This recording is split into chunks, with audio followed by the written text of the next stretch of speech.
essa é a segunda vez que eu tô gravando esse vídeo. A primeira, por algum motivo, não pegou o áudio. Por causa disso, eu peço perdão pela vibe de cativeiro, que a luz do sol já tá indo embora. E já deixa seu like aí pra... deu trabalho isso aqui. Primeiro de tudo, eu não gosto de moer. Eu não gosto nem no sentido artístico, que realmente não me agrada. Também eu não gosto porque normalmente é uma galera que gosta, é uma galera meio esquisita. Se é que vocês me entendem. A única exceção que eu tenho nessa regra é Nichijou. Então quando chegou pra mim Girls Last Tour, eu já fui com um pouco de preconceito. Mas nem tanto assim, porque toda a capa de Girls Last Tour, ela é bem intrigante. Como vocês estão vendo aqui, são duas meninas fofinhas, Kawaii, que estão num mundo totalmente devastado e desgraçado. Porque eu não sabia que Girls Last Tour é em parte um yashikei. Ou seja, não importa necessariamente o desenvolvimento de personagem, não importa necessariamente o plot. O que mais importa é a ambientação, vibe que ele quer passar. É normalmente bem calmo e bem pequenininho em geral. A obra mais conhecida desse subgênero é o Meu Vizinho Totoro. Só que Girls Last Tour é uma série, um mangá de 47 capítulos, o que é relativamente pouco, sejamos sinceros. E também é não tanto quanto episódico, mas não episódico Bob Esponja ou Padrinhos Mágicos, não. É episódico num sentido mais Hora de Aventura da coisa. Eu vou chegar mais longe nessa comparação. Mas quanto mais eu ia entrando na história, mais eu ia percebendo quão calmo é aquela ambientação. Girls Last Tour brinca com a pacificidade do fim do mundo. Se você não me conhece, eu sou o Berumil. Normalmente eu faço review aqui de jogo, anime, música, qualquer coisa que me vier na telha. Então se você gostar desse vídeo, já vai se inscrevendo, deixe seu like e comenta, porque ajuda bastante no engajamento. Antes de mais nada, eu li o mangá, eu nem toquei no anime. Então a maior parte do que eu vou falar aqui se diz respeito ao mangá e não ao anime. Apesar de que, pelo que eu vi por aí, o anime é consideravelmente fiel ao mangá, com algumas diferenças de dramaticidade, mas no geral é o mesmo plot. A primeira coisa que eu quero comentar é que a ambientação toda quebrada, com contraste com as meninas fofinhas e tudo, é um contraste bem intrigante e não tanto quanto inusitado, porque Girls Last Tour não vai ir pra, tipo, pras paradas pesadas na coisa. não, ele vai continuar tentando ser um yashikei durante a maior parte da obra. Mas lá pra reta final isso vai sendo um pouco distorcido e depois eu chego lá. Mas antes de tudo, vamos falar sobre o que é Girls Last Tour. Girls Last Tour é uma obra sobre duas meninas, Chihito e Yuri. As duas meninas aparentam ter a mesma faixa etária. A Chihito é muito cabeça, normalmente ela que gerencia as coisas, ela que dirige o veículo delas, que no caso é um Kettenkrad, que é uma mistura de moto com um tanque, que ele tem aquelas lagartas no lugar das rodas. E foi por causa desse mangá que eu descobri que esse veículo realmente existe. Enfim, a Chihito é a cabeça. E já então, cabe a Yuri ser o instinto do grupo. Ela tá sempre com fome, ela que faz a maioria das piadinhas, ela é sem noção, enfim. E a história é sobre elas só vagando por aí. Mas na metade da história tu vai ver que elas não estão só vagando por aí. Elas querem sair da parte mais baixa da cidade e ir mais lá pra cima. O motivo tu vai ver mais lá pra frente na obra. É uma história character driven e tem pontos positivos e negativos por causa disso. Ponto positivo é que tu acaba tendo uma familiaridade, tu te acostuma com aquelas meninas e a estrutura episódica te ajuda a te situar no meio daquele mundo bem destruído que é o de Girls Last Tour. Mas é aquilo, se tu não gosta de uma das duas personagens, tu tá na merda, porque tu vai acompanhar ela durante toda a história. Eu não gosto da Yuri, nem um pouco. Ela é muito chata, ela é um arquétipo de mangá de tal coisa, não sei o que, eu tô com fome, eu sou sem noção, eu sou tão louquinha. Um pé no saco, eu não tanco. Além disso, a maioria das escolhas dela são só idiotas e ela que puxa a maioria dos bordões. E essa história tem um monte de bordão e um certo número chato de clichê.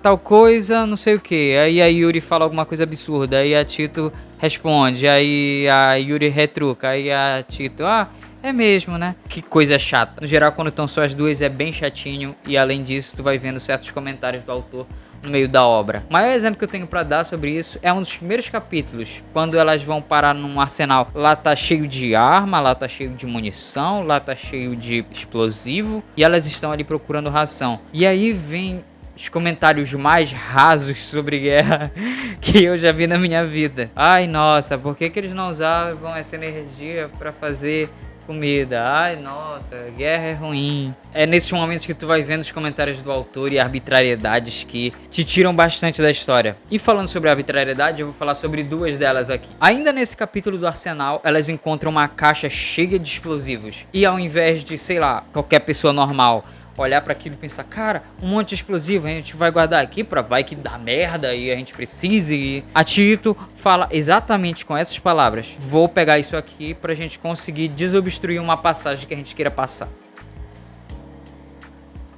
Eu olhei esse balão de fala e fiquei...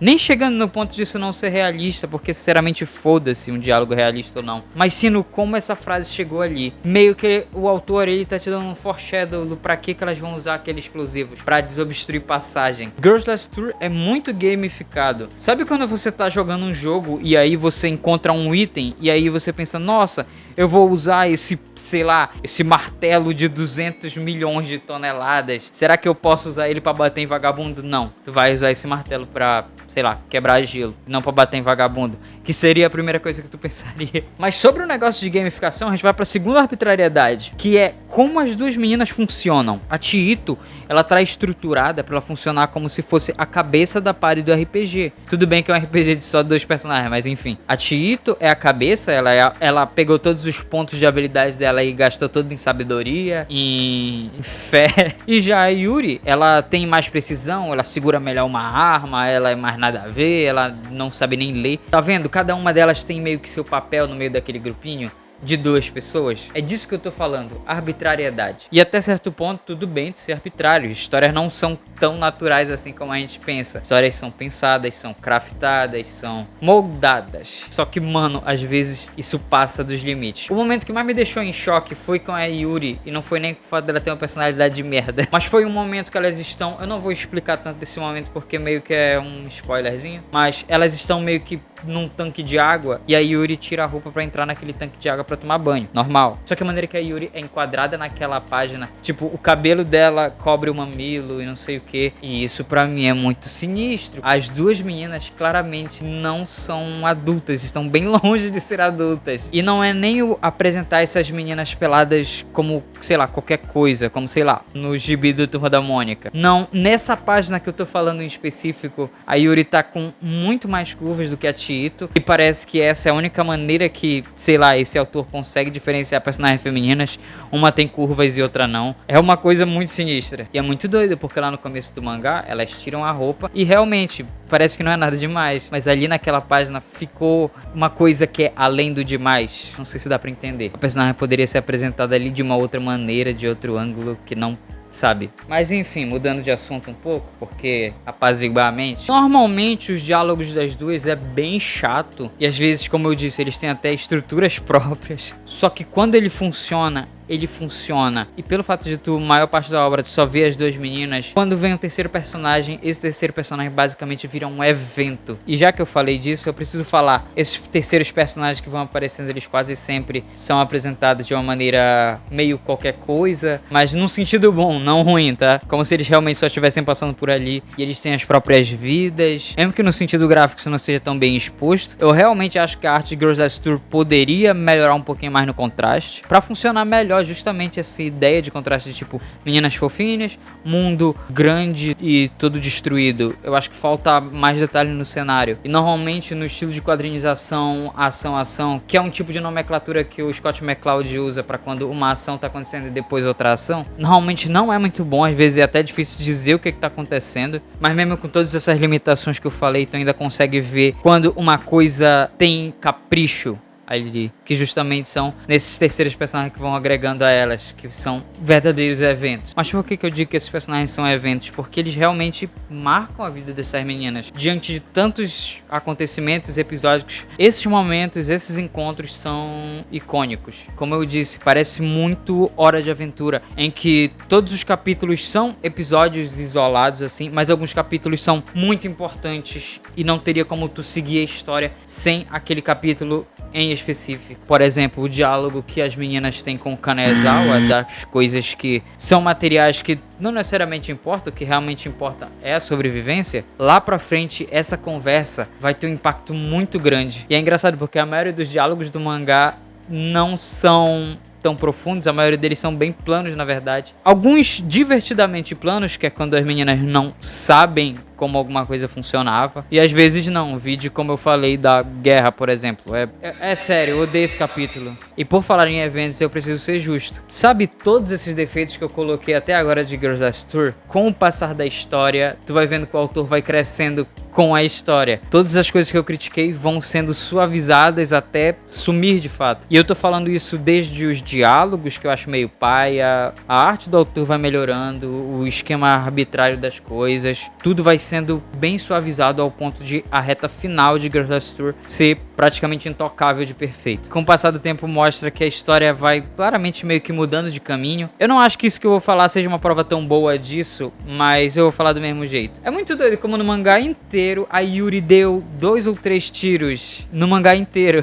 Maior parte da história, aquela arma não importa. Eu realmente acho que o autor queria fazer umas coisas e no final dos contos ele foi mudando um pouco de caminho. E sinceramente, ótimo que fez isso. Esse mangá funciona muito melhor como uma coisa bem pequenininha, com coisas bem pequenininhas acontecendo. Só que apesar de eu estar gostando daqueles capítulos, eu ainda tava me perguntando, tá, então sobre o que é Girls Last Tour, que eu não acho que seja sobrevivência em si. Conforme a história foi passando mais, eu tava percebendo que Girls Last Tour é num tanto quanto solitário e sobre morte. E a morte tá sempre batendo ali na porta delas. A partir de agora eu vou soltar vários spoilers que pode ser meio chato pra você. Mas, pessoalmente, eu acho que Girls Last Tour é uma obra muito mais sobre como as coisas funcionam do que o que vai acontecer. Eu não acho que o fator choque seja tão importante assim em Girls Last Tour. Mas se isso importa pra você, aqui na tela tá o momento em que eu paro de soltar spoiler e que você pode só assistir normalmente.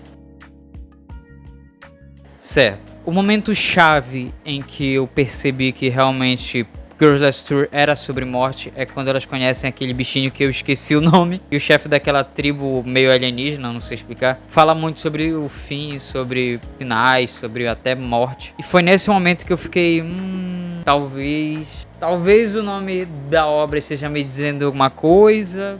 Girls Last Tour.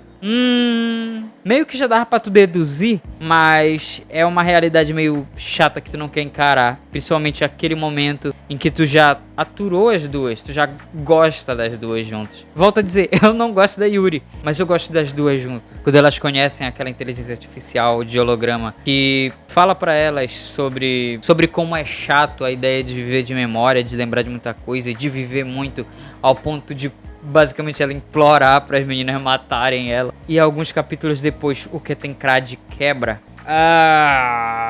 Ali já foi me dando uma sensação de perda muito grande. E não é uma sensação de perda nem de algo vivo da história. É um objeto, é um veículo que ajuda muito as duas meninas. E no capítulo seguinte tu vai entender por quê. Preciso fazer esse parênteses porque eu não conseguiria não fazer. Quando em One Piece o Going Merry toma um atestado de óbito, e quando eles se despedem de fato do Going Merry, é forte, mas não parece tão essencial assim pra tripulação quanto o Kettenkrad quebrar é pras meninas. Pra aquelas meninas, o Kettenkrad quebrar é literalmente a morte. E isso remete muito ao que o Kanezawa falava. Coisas que são coisas que fazem a tua vida ser tua vida. E ali elas estão vendo que não, aquilo ali não só era pra sobrevivência delas, como elas já criaram praticamente um vínculo com o Kettenkrad. O Kettenkrad é a casa delas. E elas desmontando o Kettenkrad pra tomar um banho de banheira naquilo é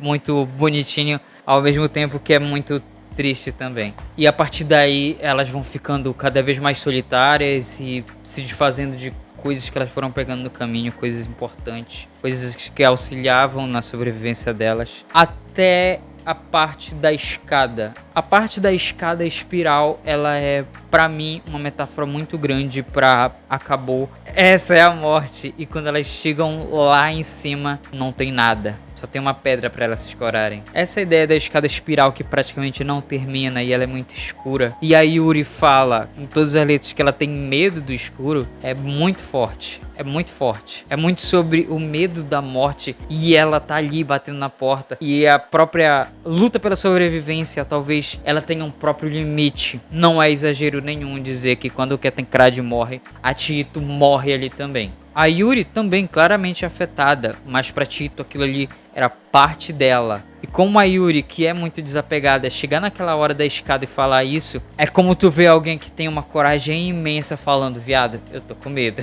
E é isso, e aí elas chegam naquele andar com praticamente nada, uma última ração, um pouco de água e um saco de dormir. E aí elas morrem, porque sinceramente eu posso tentar me enganar o máximo que eu puder. Depois elas decidiram, porque a Tito fala isso, amanhã a gente decide nisso, que depois elas desceram as escadas, procuraram alguma coisa, encontraram alguma coisa pra comer. Eu posso tentar me enganar nisso, mas cara, né. E é engraçado a gente ver como o Gorgeous Tour trata o fim do mundo. Primeiro porque ele não dá uma explicação objetiva do que aconteceu com o mundo, porque ele acabou, mas porque ele acaba num marasmo muito calmo. Não tem nada ali. Tem alguns pequenos personagens, mas eles são isso, pequenos. Eles não são grandes heróis. E é engraçado porque alguns anos atrás a gente teve um boom de histórias pós-apocalípticas que tendem a ser nihilistas, selvagem, não sei o que. Mas não fala do vazio que é um mundo sem ninguém. Só isso. Talvez no último andar não tenha nada.